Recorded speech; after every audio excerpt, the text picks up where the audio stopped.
Set ka man. Dahil litrato, umili ka. Kasi kanina ko pa pa-airdrop. Yan nga. Nasa stage tayo eh. Naka-costume na ako.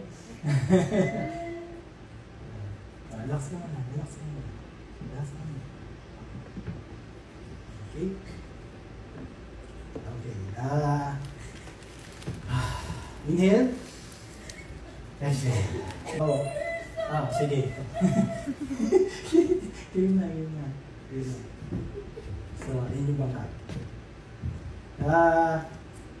So, on this stage, exactly 10 years ago, 2 months and 5 days. 2 months and 5 days, we met for the first time.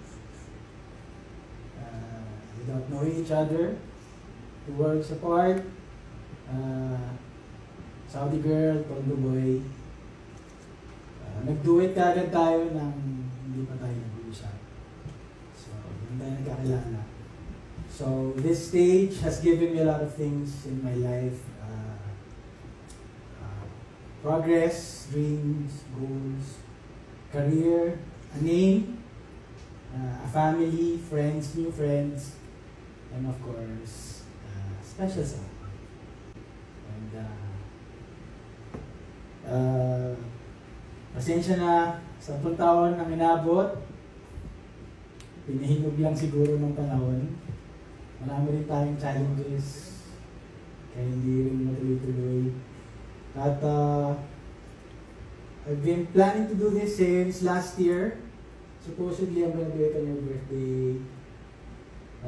And then, due to circumstances, hindi din natin natuloy.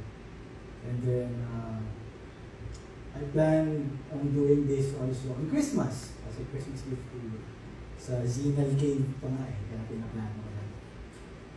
And then, I brought this, I was planning to do this also sa Coldplay concert. Kaso nag-LBN ka. So, hindi rin natuloy. So, maraming tao. And, the real plan was, the final plan was supposedly, kung matuloy tayo sa Europe, we're gonna do this in Venice para sa totoong gondola. Simple, actually mas kung intimate yung tutulisin.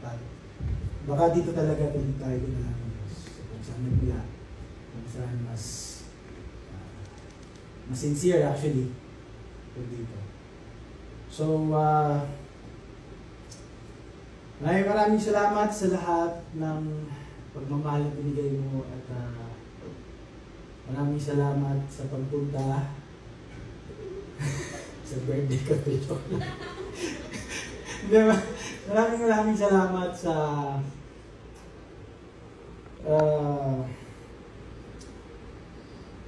pagsama sa akin sa loob ng 10 taon at sana magdagdag pa to. You marry me?